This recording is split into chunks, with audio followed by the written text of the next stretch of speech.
Donc vous avez là trois idées dont vous voyez, on peut toujours les discuter, mais qui n'ont rien à voir avec ce qu'on vous raconte dans la presse. Alors là, c'est vraiment l'alliance des catho-intégristes et des anciens trotskistes pour dire que tout ce qui est progrès et science est abominable. Mais non, c'est pas du tout abominable. Moi, ce que je continue à trouver abominable, c'est la vieillesse et la mort, mais chacun. Et d'ailleurs, si vous n'en voulez pas, n'en dégoûtez pas les autres, ça fera de la place. Deuxième idée, ça c'était juste la première. Mais si vous voulez comprendre ce qui se passe, il faut avoir la dimension économique avec. Sinon, on ne comprend rien à ce qui se passe, rien à ce qui se profile sur les 20 ans qui viennent. Il faut comprendre ce que c'est qu'une révolution industrielle, et c'était extrêmement intéressant. Je vous dis ça très vite, mais c'est pour que vous compreniez la structure de ce que nous allons vivre, qui est géniale, passionnante. Pour qu'il y ait révolution industrielle, il faut qu'il y ait 3 éléments qui soient associés entre eux pour former un système cohérent. Il faut une nouvelle source d'énergie colossale, industriellement produite. Nouvelle source d'énergie. Il faut 2, que cette nouvelle source d'énergie colossale, elle engendre mécaniquement 2 modes de communication tout à fait inédits. Communication immatérielle d'un côté, communication des idées, et de l'autre côté, communication matérielle ou physique, c'est-à-dire en vérité transport des marchandises et des personnes. Et puis 3e niveau, gardez bien la structure en tête. Vous allez voir, c'est impressionnant quand même, parce que ça ouvre des clés de compréhension du monde que je trouve fascinantes. Et 3e niveau, il faut que cette nouvelle source d'énergie colossale, industriellement produite, électricité, vapeur, etc., on va y revenir, qui a engendré 2 modes de communication immatériels et matériels, idées, marchandises et personnes, il faut que ça engendre 3e niveau, une réorganisation complète de la production économique. Là, vous avez une révolution industrielle. Je vous indique très rapidement les 2 premières pour que vous ayez la structure en tête, et puis ce qui m'intéresse évidemment c'est la 3e, c'est celle qu'on vit. Et il ne faut pas parler de 4e révolution industrielle, c'est une bêtise, sans nom. Il n'y en a que 3, parce que ces révolutions industrielles sont très épaisses dans le temps, pour une raison que je vous indique tout de suite, parce que c'est une clé aussi de compréhension du monde qui vient. Dans les grandes révolutions industrielles, il y a un moment de destruction et un moment de création. Il y a un moment schumpeterien, un moment keynésien, si vous voulez, pour parler comme les économistes. Qu'est-ce qu'on détruit? On détruit des objets anciens, la voiture, ça détruit la diligence. On détruit les emplois qui allaient avec. Le capitalisme fait mal. Il suscite donc mécaniquement des syndicats de gauche, des partis révolutionnaires, anticapitalistes, à juste titre. Donc on détruit des objets de consommation anciens, on détruit des emplois anciens et des modes de vie qui allaient avec. Mes lavoirs sont détruits par la machine à laver, par exemple. Donc il y a un moment de destruction qui est extrêmement violent pour les gens qui, comme au surf, passent sous la vague. Et puis il y a un moment de recréation. On recrée des emplois nouveaux, des objets nouveaux, plutôt des emplois nouveaux et des modes de vie nouveaux. Mais tout ça prend du temps. Chaque fois, ça prend 50 ans en gros. Et je vous indique rapidement la structure des 2 premières révolutions industrielles pour m'arrêter là aussi rapidement sur la 3e, c'est sur la nôtre. C'est pour ça qu'il n'y en a pas 4. Le cœur du cœur de la 3e, c'est l'intelligence artificielle et la robotique. Allez voir les robots de Boston Dynamics, encore une des filiales de Google, qui l'a vendu à Toyota cette année. Ils sont incroyables, fascinants. En plus, ils ont la galanterie. Il y en a même un qui tient la porte à son collègue qu'il n'arrivait pas à ouvrir. Allez voir ça sur les YouTube, c'est absolument fascinant. Je ferme la parenthèse, je reviens. On est en 1759, je donne juste la structure. Mais vous allez voir, enfin à mon avis, c'est génial. La structure. 1759, James Watt invente, non pas la machine à vapeur, il en avait déjà, mais il invente une machine à vapeur géniale, qui a une chambre de condensation, qui lui donne une puissance de 15 chevaux, ce qui est extraordinaire à l'époque. Et c'est lui qui invente, James Watt, la notion de cheval-vapeur. Avant, personne n'en parlait, c'est lui qui invente ça. Et cette machine à vapeur formidable, figurez-vous que le Times, à Londres, le grand journal londonien, va la coupler assez rapidement avec la machine à imprimer de Gutenberg. Vous voyez l'idée? Machine à vapeur plus machine à imprimer, ça vous donne quoi? Ça vous donne les rotatives à rouleau, c'est-à-dire l'imprimerie, l'impression industrielle. Et ça vous donne quoi? La naissance de la démocratie et de l'éducation nationale, tout simplement. Pourquoi? Parce qu'avant, il y avait des gazettes, des feuilles de chou, mais il n'y avait pas de grande presse nationale. Et quoi qu'on pense de la presse, j'en pense rarement du bien, sans la grande presse nationale, il n'y a pas non plus de campagne électorale, il n'y a pas de démocratie, il n'y a pas de res publica. Donc c'est la naissance de la République, de la res publica, du débat public national, et c'est la naissance de la démocratie. En même temps, c'est la naissance du livre bon marché et du manuel scolaire.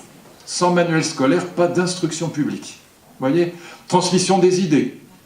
La grande presse, le livre bon marché, le manuel scolaire, c'est la naissance tout simplement de la démocratie et de l'éducation nationale. Sur ce que je vous raconte là, on pourrait écrire un livre de 1500 pages ou faire un séminaire à la Sorbonne d'une année. Je vous le fais en 2 minutes, mais c'est colossal. De l'autre côté, c'est le train à vapeur, transport des marchandises et des personnes. Et troisième niveau, c'est la naissance de l'usine. L'usine, c'est très particulier, c'est le contraire par avance d'Airbnb. On n'est pas dans l'horizontale des relations particulier à particulier, par une application. Non, on est dans un commandement centralisé, très hiérarchique, avec un big boss à la tête, Schneider, et qui commande quoi? À une masse salariale, comme on dit si élégamment. À des malheureux ouvriers qui sont mal payés, qui obéissent au doigt et à l'œil, et qui meurent 2 ans après la retraite. Je vais vite, mais c'est la naissance de la classe ouvrière, c'est la naissance de l'usine, c'est la naissance du prolétariat, c'est la naissance du capitalisme. Et c'est la naissance de l'urbanisation de l'Europe. Vous voyez? Première révolution industrielle. Et ça dure très longtemps, ça dure 100 ans. Deuxième révolution industrielle, on est quasiment à 2 capis près, on est 100 ans après, on est en 1880, 79 d'ailleurs. Edison, un inventeur génial, c'est un grand barjot, il va déposer 1000 brevets, créer General Electric. Edison invente là non pas l'électricité, on connaît l'électricité depuis les Grecs. Vous savez en grec ce que c'est qu'électron? C'est l'ambre jaune. On frottait un morceau d'ambre jaune sur un tissu, il aimantait une plume, électron. Non, ce que Edison invente, c'est d'abord l'ampoule à filament, mais surtout ce qu'il va inventer en 1880 à Manhattan, à New York, il invente la première centrale électrique à vapeur. Il y en avait une un an avant à Saint-Moritz, hydraulique, sur la petite rivière de Saint-Moritz, mais là il invente une colossale centrale électrique à vapeur, production industrielle, ça va éclairer New York, et puis très rapidement l'équivalent à Londres et ensuite à Paris. Mais on a là la production d'électricité en quantité industrielle. Formidable source d'énergie. Et puis, à peine 10 ans après, Daimler, le fameux Daimler de Benz, Mercedes, invente le moteur explosion. Et en 1897, Rudolf Diesel, celui qu'on appelle en français Diesel, encore un Allemand, invente le moteur diesel. 3 sources d'énergie colossales. Électricité, moteur explosion à essence, moteur explosion diesel, 3 sources d'énergie hallucinantes. Eh bien, on voit apparaître très rapidement, Edison va inventer le micro du téléphone, il va inventer ce qu'on appelle à l'époque le TSF, pas la TSF comme dans mon enfance, le TSF c'est le télégraphe sans fil. Et puis la TSF, la radio, et puis après on inventera la télévision. Vous avez donc, à partir de ces sources d'énergie, électricité et moteur explosion, d'un côté transmission des idées immatérielles, c'est-à-dire le téléphone, la radio, le télégramme, le téléx, et puis la télévision après. Quand je dis transmission des idées, c'est pas forcément des idées géniales, ça peut être Hanouna, c'est pas forcément Hegel, mais c'est transmission, on devrait dire, immatérielle. Et puis matériel, vous avez le train électrique qui va beaucoup plus vite que la locomotive à vapeur, vous avez le camion, vous avez la voiture, et vous avez l'avion à hélice. Troisième niveau, vous voyez comment ça fonctionne? Troisième niveau, le capitalisme devient multinational. Les entreprises capitalistes deviennent multinationales parce que sans téléphone, sans téléx, sans télégramme et sans avion, il n'y a pas de multinationale. Vous voyez comment ça marche? Et là, vous avez à nouveau une révolution industrielle qui va durer 100 ans, avec les premières révoltes contre l'innovation technologique, exactement l'équivalent des hôtels contre Airbnb ou des taxis contre Uber. La première révolte, c'est 1811, c'est les Ludites en Angleterre, puis chez nous, en France, c'est 1831. À l'époque où il y avait encore des cours chronologiques, eh bien 1831, c'était la révolte des canuts à Lyon. Les canuts étaient des ouvriers tisserands, moi j'enseignais à Lyon, tout le monde connaît ça, je dirigeais le département de Sciences Po à Lyon, mais les canuts, on les appelait, c'était les ouvriers tisserands, on les appelait des canuts parce qu'ils tissaient avec des grosses aiguilles en bois qu'on appelait des cannes, c'est pour ça. On voyait encore ça il n'y a pas longtemps dans les ports du sud de la France, où les pêcheurs ravaudaient les filets avec des grosses aiguilles en bois, ça s'appelait des cannes, canuts. Ils se révoltent contre une machine à tisser formidable. Il faut la voir, elle est géniale cette machine. Ça s'appelle la machine Jacquard. Quand j'étais gamin, il y avait encore des pulls Jacquard, qui étaient affreux d'ailleurs, qui étaient bariolés épouvantablement. Oui, vous voyez, on les mettait qu'à la montagne parce qu'en cas d'avalanche sévère, on voyait quand même à 15 km. Mais sinon, c'était un métal, et c'était les pulls Jacquard. Et quand vous allez à Lyon, la répression est terrible, les flics massacrent ces malheureux ouvriers, la répression est terrible, et quand vous allez à Lyon, il n'y a pas un bouchon lyonnais qui n'est comme plat la fameuse cervelle de canut, parce qu'elle est répandue sur... Voilà. Les canuts avaient raison et tort. comme les taxis, comme les hôteliers aujourd'hui. Ils ont raison parce que leur métier va disparaître. Il n'y a plus de canuts aujourd'hui. Qui pleure chaque matin sur la disparition des canuts? Personne. Mais il n'y en a plus. Eux, ça leur a fait mal. Mais ils avaient tort, évidemment, puisque l'industrie textile va créer énormément d'emplois. Je traduis dans les termes d'aujourd'hui. Contrairement à ce qu'on croit, Amazon crée énormément d'emplois. Mais si j'étais libraire, je tremblerais. Parce qu'il y a 3000 libraires en France, 3000 librairies en France, il en restera 300 dans 10 ans. Parce que vous achetez en un clic un livre sur Amazon qui arrive moins cher et directement chez vous sans que vous ayez à vous déplacer. Et si vous travaillez sur des sujets un peu compliqués, moi j'ai travaillé beaucoup sur la mythologie grecque, donc je travaillais essentiellement en grec, en latin, en allemand et en anglais, parce que c'est là qu'il y a les... Si vous cherchez un Onos de Panopolis ou un Apollonios de Rhodes chez le libraire d'à côté, vous n'avez aucune chance de le trouver. Là, il arrive en 48 heures chez vous et en plus moins cher. Pourquoi voulez-vous que ça ne marche pas? Et donc on a là, oui, j'y reviens, non pas du tout la fin du travail, mais un processus de destruction des emplois anciens, de création d'emplois nouveaux qui va être très violent. La vérité, c'est que ce n'est pas tant les emplois qui vont être détruits que les tâches à l'intérieur des emplois. Et je vous donne un exemple. Au ministère en 2002, j'ai demandé à une de mes secrétaires de me faire un répertoire bien fait avec les adresses, les numéros de téléphone, tout ça. Elle a calligraphié ça très joliment, elle m'a fait un magnifique répertoire. Elle a mis plus d'une semaine. Aujourd'hui, il faut quelques dixièmes de seconde, une fois que c'est scannérisé. Est-ce que j'ai viré ma secrétaire? Évidemment pas. Simplement, je lui fais faire autre chose, de beaucoup plus utile, plus intéressant, mais qui suppose une formation supérieure, plus d'intelligence dans le travail. Voilà. Et donc, c'est pour vous donner l'idée que ce n'est pas tellement les métiers qui vont disparaître, c'est les tâches à l'intérieur des métiers qui vont être impactées. Mais il y a des métiers qui disparaîtront. Par exemple, radiologue, je ne choquais personne dans la salle, mais ce n'est pas un métier d'avenir. Parce que l'IA est meilleure que l'humain pour détecter, pour lire une radio. Chirurgien, en urologie, le robot est meilleur que l'humain, etc. Voilà. Le commissaire aux comptes, c'est mort. Voilà. Il y a des métiers qui disparaîtront. Ou alors commissaire aux comptes, alors ils se consolent en se disant ce qui restera, c'est le conseil aux entreprises. Oui, pourquoi pas. Moi, ce que je leur dis, c'est remplacer les coachs. Voilà. Parce que les coachs, c'est généralement des psychologues qui alignent des âneries les unes après les autres, en vous parlant de Frédéric Lenoir et Christophe André du bonheur. Très bien, je veux bien, si ça vous plaît, tant mieux. Moi, je ne suis pas sectaire, je suis démocrate, toutes les opinions se valent. Pour moi, c'est franchement un tissu de conneries. Et donc, je pense que les commissaires aux comptes pourraient remplacer utilement les coachs parce qu'ils connaissent l'économie, le droit, la gestion, et ils pourraient être plus utiles que les mecs qui vous racontent du Christophe André. Bon, mais ça, chacun. Et on a le droit, encore une fois, je suis démocrate, et puis ça fait tellement plaisir à tellement de gens que ça peut pas être entièrement mauvais. Enfin, moi, ça me fait hurler de rire, mais bon, peu importe, le bonheur, 15 leçons, putain, pour y croire, il faut quand même être tombé sur la tête, quoi. Kant te disait déjà, si la Providence avait voulu que nous fussions heureux, elle ne nous aurait jamais donné l'intelligence. Voilà. C'était quand même très bien vu. Et pourquoi? Parce que si on est un tant soit peu intelligent, on sait qu'on va mourir, on sait que les gens qu'on aime vont mourir, et qu'on a des plages de sérénité, on a des moments de joie dans la vie, fort heureusement. Préservons-les. Mais ça se termine quand même toujours très mal. Rien à faire. Et Flaubert avait une très belle phrase, il disait pour être heureux, 3 conditions sont requises, un égoïsme en béton, une santé de fer et une bêtise à toute épreuve.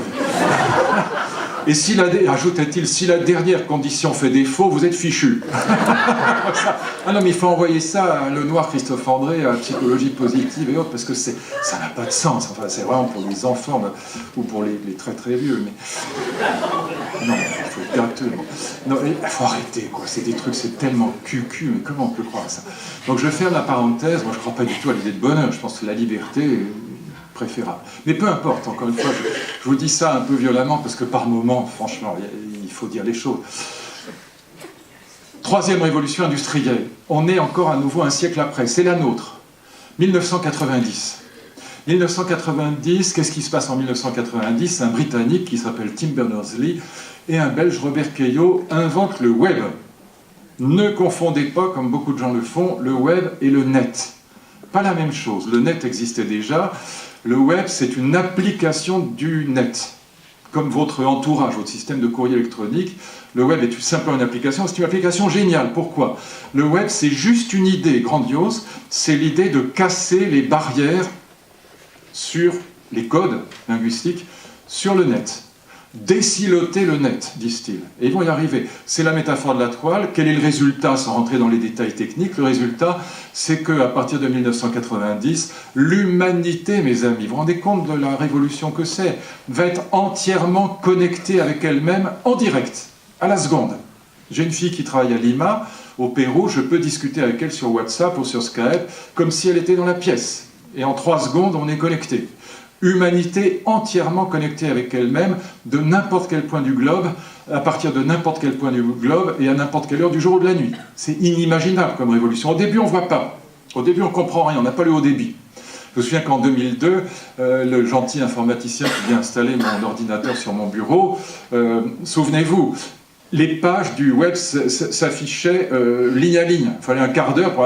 Joël de René, mon copain, me disait « Ah, c'est formidable, je peux commander mes billets d'avion sur le... » Je lui disais « Mais t'es malade, ça prend 1 heure. Va à l'agence d'à côté ou demande à ta secrétaire, c'est ridicule. » Mais il trouvait ça... Il avait raison, c'est lui qui avait raison, c'est moi qui avais tort. Et donc, mais on voyait pas... Vous vous souvenez du couinement du modem ? Je ne parle pas de Bayrou qui est dans le ministère, mais c'était presque pire. Et donc on avait un couinement épouvantable, et on ne voyait pas à quoi ça allait servir. Dès qu'on a eu le haut débit, on a compris qu'on était prisonnier du web, et qu'aucun d'entre nous ne peut s'en passer. Quelle est la nouveauté de la 3e révolution industrielle ? Là, c'est vraiment génial. Si on avait le temps, j'insisterais beaucoup plus que je ne vais le faire. Eh bien, la nouveauté, c'est que la nouvelle énergie de cette 3e révolution industrielle, c'est l'intelligence, naturelle ou artificielle. On rentre dans le monde des bits, on sort dans le monde des atomes. On sort du monde des atomes. On va rentrer dans le monde de l'intelligence artificielle, aussi de l'intelligence humaine. C'est elle qui va faire gagner de l'argent. C'est elle qui va être à l'origine de toute cette économie collaborative, des GAFAMI, des BATX qui sont l'équivalent chinois. Tout ça fonctionne sur l'intelligence. Autrement dit, on est rentré dans le monde, encore une fois, des bits plus que des atomes, du virtuel plus que de l'énergie réelle, physique. Et donc là aussi, Rifkin déconne complètement. C'est pas les smart grids, c'est pas les nouvelles énergies vertes qui forment la 3e révolution industrielle. C'est une blague. Les énergies vertes aujourd'hui, c'est que dalle. C'est pas 1% de la production mondiale d'énergie. C'est une blague. Ce sera peut-être formidable plus tard, je ne suis pas du tout contre, mais c'est pas ça qui fait la 3e révolution industrielle. La 3e révolution industrielle, c'est la révolution de l'intelligence. Ça, c'est vraiment la nouveauté. Vous retrouvez les 2 modes de communication comme d'habitude. Communication virtuelle, c'est les réseaux sociaux et Google. Communication virtuelle, communication immatérielle, c'est Google et les réseaux sociaux, Facebook, Instagram. 1 milliard de photos par jour sur Instagram. C'est pour ça que le RGPD, ça me fait rire, ça ne changera rien. Toutes nos datas partent vers des sites américains.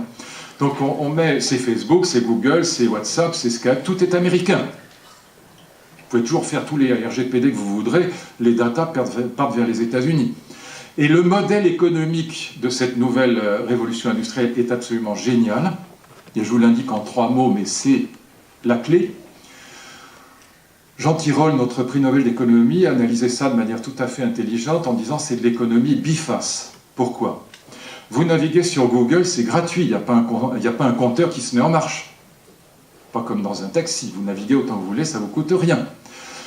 Les navigations, les traces que vous laissez, qu'est-ce que c'est que le big data ? C'est pas peine de donner des définitions compliquées. Le big data, c'est toutes les traces que vous laissez sur le web. Elles sont ineffaçables à vie. On peut empiler, on ne peut pas effacer. Il faut le dire à nos enfants, faites pas de conneries sur le web, parce que rien n'est effaçable. Si vous faites une bêtise, 10 ans après, ça peut vous ressortir la figure. Ces traces que nous laissons sont récupérées par Google, par Facebook et les autres, et elles sont revendues aux entreprises pour cibler la publicité. Vous achetez un chargeur d'iPhone sur Amazon, vous recevez immédiatement, par algorithme, c'est immédiat, et d'autres ont acheté aussi ceci ou cela. Pareil si vous achetez un livre, etc.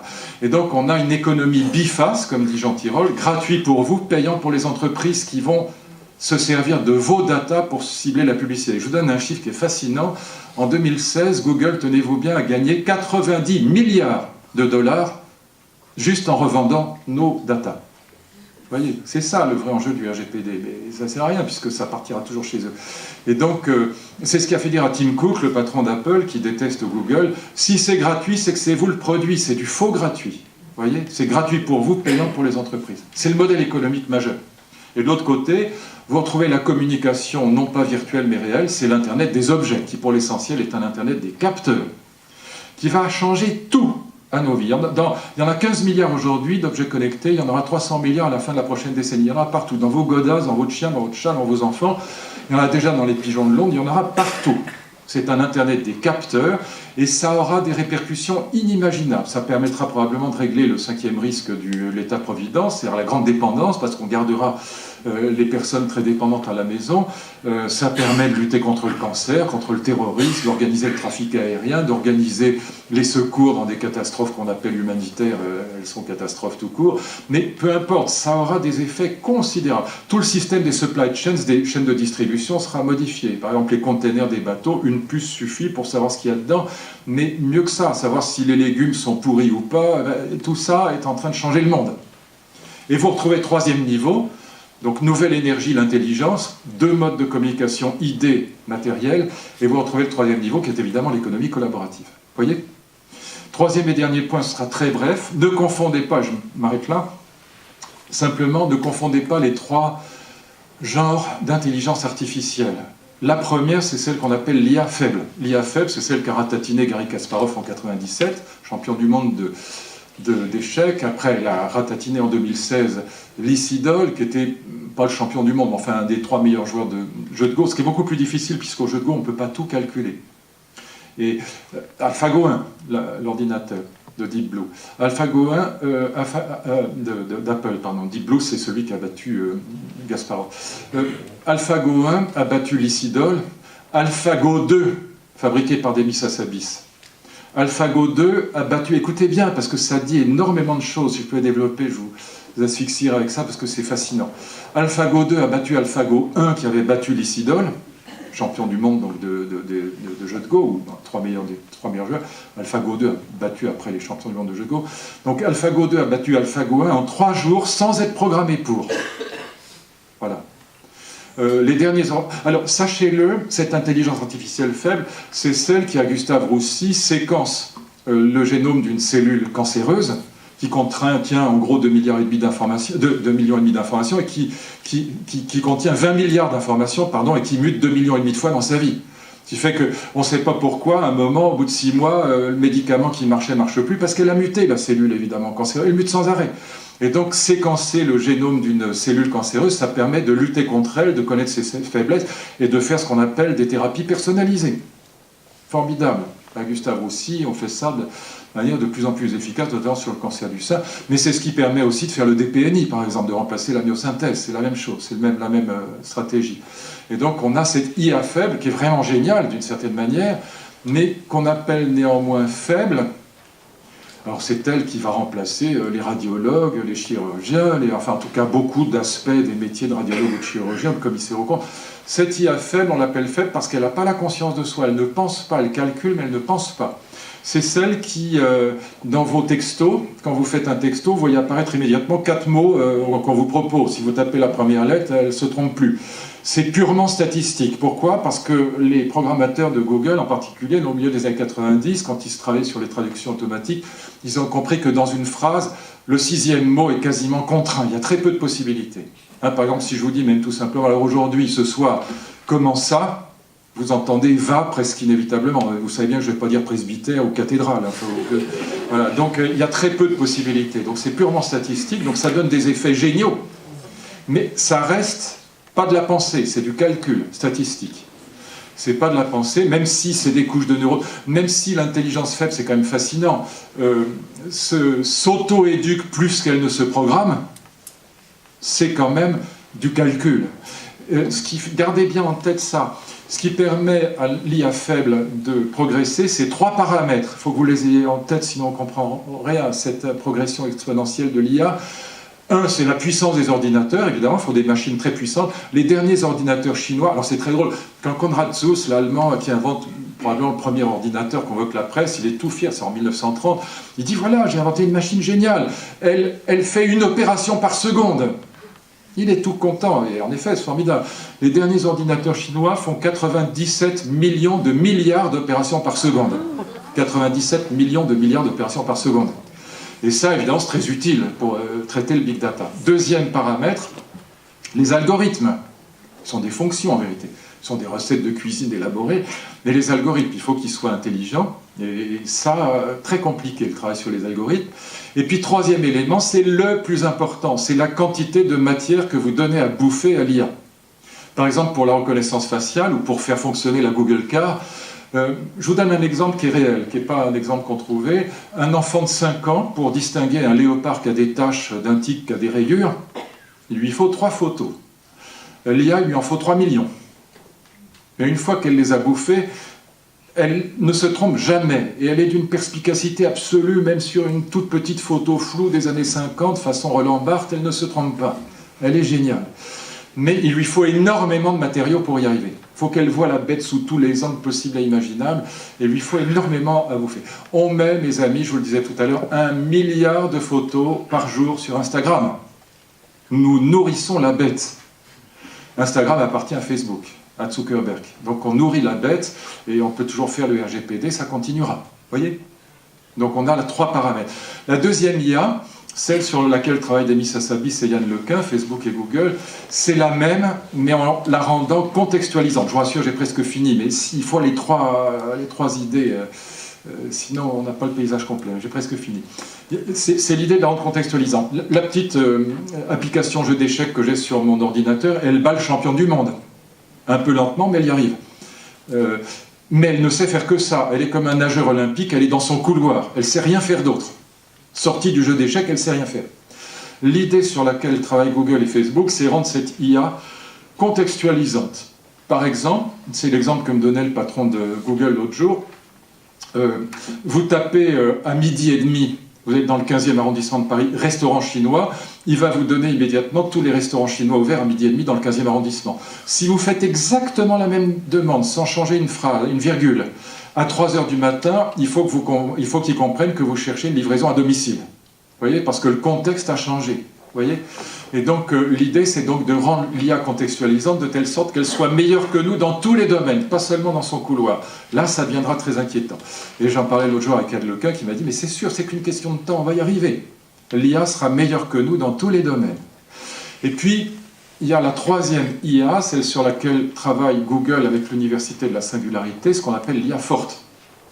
L'IA forte, ce serait, mon cher Yves, fabriquer un cerveau, donc des connexions de neurones comme les nôtres, mais sur une base, disons, de silicone et pas de carbone, sur une base non biologique. Donc de fabriquer alors comme le cerveau est le siège des émotions, de l'intelligence, etc., on aurait fabriqué une vraie pensée, pas simplement une machine calculante, mais une machine pensante. Donc il y aurait, ça veut dire quoi? La conscience de soi, la capacité de prendre des décisions et les émotions, l'amour, la haine, la colère, etc. C'est comme dans Her, le film de science-fiction.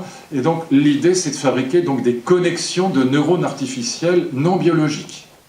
Là, ce n'est pas transhumaniste, c'est post-humain. Pourquoi? Parce que si on fabriquait cette intelligence qui serait une vraie intelligence, qui en plus serait beaucoup plus forte que la nôtre, elle serait en plus l'IA faible, elle aurait les deux.